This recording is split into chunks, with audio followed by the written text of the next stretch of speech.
Monster Block.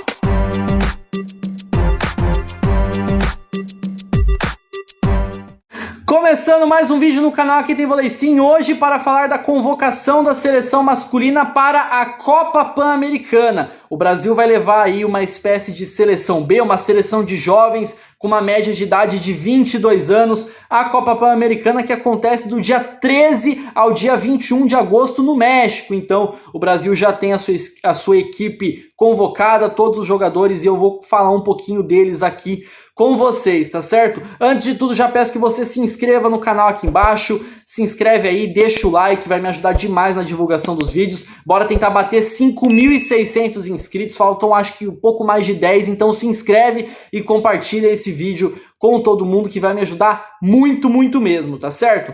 Bom, senhores, vamos comentar um pouco então sobre essa convocação. Primeiro, é claro, avisar que foi uma nota divulgada pela CBV ontem, na segunda-feira, no dia 24 de julho, e depois o Web Vôlei também fez uma matéria aí com alguns outros, né, com mais detalhes, com um aprofundamento maior. Vou deixar aqui na descrição o link da matéria do Web Vôlei e vou comentar um pouquinho aqui com vocês sobre essa disputa então da Copa Pan-Americana. Vai acontecer do dia 13 ao dia 21 de agosto, como eu falei para vocês, então vai durar um pouco mais de uma semana e vai acontecer lá no México. Um detalhe interessante é que o treinador dessa seleção B, que a gente chama, vai ser o técnico Carlos Schwanck, ele que vai então comandar esse time, enquanto o Renan, com o resto da comissão técnica da seleção principal, treina ali visando o Campeonato Sul-Americano e também o Pré-Olímpico. O Campeonato Sul-Americano que acontece do dia 26 de agosto ao dia 30. Então, na verdade, você pode até argumentar que, nossa, por que não leva a seleção principal e que não sei o que, daria tempo? Gente, na verdade, porque não tem necessidade. Essa Copa Pan-Americana, na verdade, é o campeonato de menos importância que a seleção brasileira tem para disputar esse ano, né? Disputou a Liga das Nações, tem a Copa Pan-Americana, Sul-Americano e, por último, o mais importante, que é o Pré-Olímpico. Então, desses quatro, a Copa Pan-Americana, sem dúvida, é a de menos expressão, é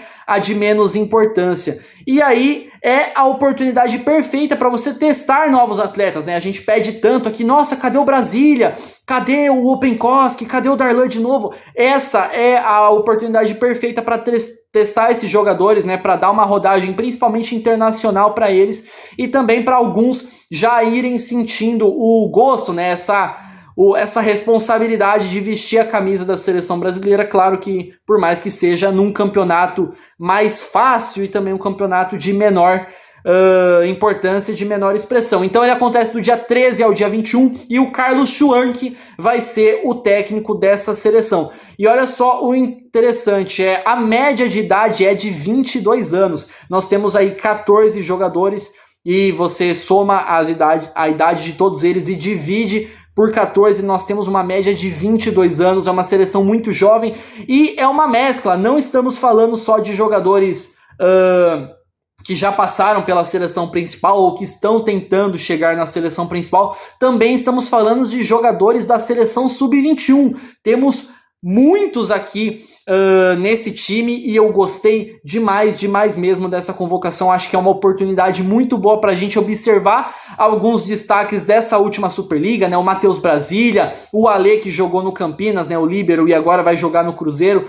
Temos o Openkoski, que foi destaque gigantesco do Sada Cruzeiro. Nós temos esses jogadores e também temos os jogadores da Sub-21, né, que infelizmente acabaram perdendo para a Argentina, né, ficaram fora da semifinal. Infelizmente não consegui trazer os vídeos do Campeonato Mundial Sub-21 aqui para o canal, mas obviamente que eu acompanhei. Então vou falar desses jogadores, começando com os levantadores. Temos dois levantadores. O primeiro é o Matheus Brasília, 26 anos, que está no Farmacon de São José. E o outro é o Matheus Bender, de 20 anos, que está no SESI, né? Jogou a última temporada no SESI São Paulo. Então nós temos dois levantadores. Agora falando dos opostos, nós temos Darlan, de 21 anos, está no SESI, já teve passagem pela seleção principal. E o Openkoski, olha só que interessante, o Openkoski, de 23 anos, do Sada Cruzeiro. O Openkoski que chegou a ser inscrito na Liga das Nações, mas não foi utilizado.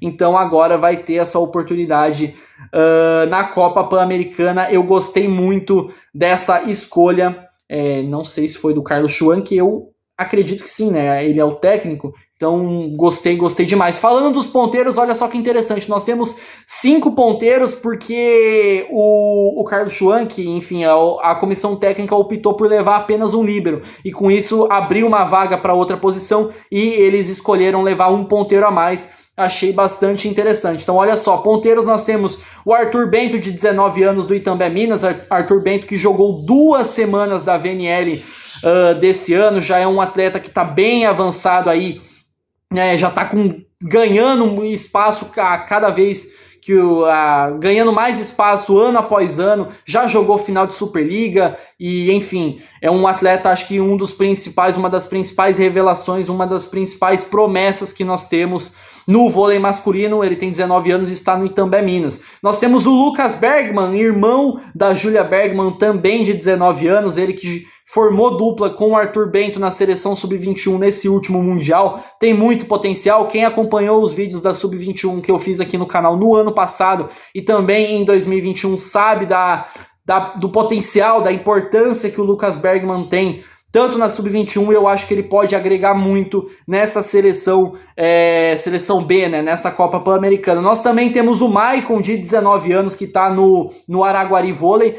O interessante é que ele está aparecendo como ponteiro aqui, né? Ele foi utilizado como ponteiro na Superliga e tudo mais, porém, no Mundial Sub-21 ele foi utilizado como central, né? Na seleção Sub-21 ele costuma jogar como central, porque Lucas Bergman e Arthur Bento são titulares absolutos. Então, muito interessante ver o Maicon aparecendo como ponteiro aqui. Vamos ver se ele realmente vai ser utilizado como ponteiro. E também nós temos o Marcos, de 22 anos, jogou no Itambé Minas na última temporada, foi um grande destaque, foi muito bem. E para fechar os ponteiros nós temos o Vitor Birigui, de 24 anos, já foi grande destaque das categorias de base da seleção brasileira e também já teve passagens pela seleção principal, porém ainda não conseguiu se firmar. Ele que vai jogar nessa próxima temporada no Chamon da França. Ele ainda não conseguiu se firmar na seleção principal, já teve algumas oportunidades, mas ainda não conseguiu se firmar mesmo, né? Não conseguiu ganhar a posição, principalmente por conta da dificuldade no passe. Então, acho que essa é uma boa oportunidade para o Birigui voltar aí a ter destaque, a ganhar essa notoriedade que ele já teve bem mais nos últimos anos, tá certo? Agora, falando dos centrais, nós também temos 4 centrais, tá certo? Temos 4 centrais, começando com o Cledenilson, de 25 anos, do Sada Cruzeiro, já também teve vários destaques nas categorias de base da seleção brasileira. O Giovanni Curren, de 22 anos, do Farmacon de São José. O Pietro, de também 22 anos, do Araguari. E para fechar, o Thierry, de 20 anos, jogador do SESI, também um dos pilares da seleção brasileira sub-21 e que também teve aí uma oportunidade na seleção principal nesse ano. É um dos atletas da sub-21 que também já está bem avançado nesse estágio de, enfim, ir ganhando espaço no cenário de seleção brasileira. Então, esses são os nossos 4 centrais. E para fechar, o líbero. Pois é, temos apenas um líbero, que é o Alê, de 25 anos, jogou a última temporada no Vôlei Renata, foi muito bem, ganhou muito destaque e por conta disso vai jogar essa próxima temporada no Sada Cruzeiro. O Alê vai ser o nosso líbero, o único líbero aí desse time para jogar a Copa Pan-Americana. Sinceramente, eu gosto muito, acho que o Alê tem evoluído muito ano após ano, acho que ele merece sim essa oportunidade, não só para jogar a Copa Pan-Americana, mas quem sabe mais para frente para jogar também na seleção principal. Eu acho que ele tem totais condições, está evoluindo muito ano após ano, né? Já chegou a ser convocado, mas sempre é cortado ali na última lista, mas eu acho que esse campeonato vai ser muito bom para ele ser observado e também para se provar para a comissão técnica, tá certo? Então, é isso, esses são os 14 jogadores, eu sinceramente gostei demais. 5 ponteiros, nós temos, como vocês puderam ver, 4 jogadores da seleção brasileira sub-21 que disputou o Mundial ainda nesse mês, né? Arthur Bento, Lucas Bergman, Maicon e Thierry, os 4, na minha opinião, os 4 melhores daquele time, né? Os 4 principais destaques, os 4 pilares, principalmente ali Thierry, Arthur Bento e Lucas Bergman. eu gostei bastante. E nós temos aí outros jogadores que vêm pedindo passagem, né? Que a gente pede muita oportunidade. Matheus Brasília é um deles. Darlan já teve a oportunidade no ano passado, acho que com a Buba voando, com o Felipe Roque e também com a volta do Alan nessa temporada, ele perdeu um pouquinho de espaço na seleção principal. O Penkoski, que nunca teve oportunidade na seleção principal, mas devido à última Superliga muito boa que ele fez, a gente também pediu. Então eu gosto de ver o Penkoski e o Darlan aqui para ter essa oportunidade. Outros jogadores, Vitor Birigui, que já teve mais oportunidades na seleção principal, mas acabou perdendo um pouco de espaço, agora vai ter essa chance aqui nessa seleção B, né, para disputar a Copa Pan-Americana. O Alê também é um que a gente pede bastante, né? Já vi várias pessoas pedindo o Alê na seleção principal. Agora a gente vai ver ele com a camisa da seleção jogando a Copa Pan-Americana. E os 4 centrais, para mim, nenhum deles ainda teve passagem pela seleção principal. Acho que todos eles estão buscando isso. Claro, falei do Thierry, mas nem chegou a jogar, né? Foi convocado, né? Participou dos treinamentos e tudo mais, mas não chegou a jogar. Eu acho que os 4 têm agora a oportunidade de testarem, né, de se provarem, de sentirem o que é vestir a camisa da seleção brasileira. E eu acho que esse campeonato, acima de tudo, é para isso, né? Ele acontece do dia 13 ao dia 21 de agosto. É um campeonato de menor expressão, é um campeonato mais fraco. E o Brasil, a seleção masculina, está levando uma seleção B, está levando esses jogadores, como eu falei, alguns que a gente pede bastante na seleção principal, que até chegam a estar nas convocações, mas depois são cortados, outros da seleção sub-21 e outros que, né, nunca apareceram na seleção principal, mas estão pedindo passagem. Eu gostei bastante da convocação, acho interessante demais ter o Carlos Schwanck como técnico, e eu acho que vai ser bastante interessante observar esse campeonato, tá certo? Como eu falei para vocês, acontece em agosto, né, do dia 13 ao dia 21, do dia 26 ao dia 30 a gente tem o Sul-Americano masculino e, enfim, a gente vai estar de olho em tudo isso, tá certo? Muito obrigado a você que assistiu esse vídeo até aqui, que acompanhou todos os jogadores. Não se esqueça de deixar o like aqui embaixo, de se inscrever no canal e até a próxima. Falou!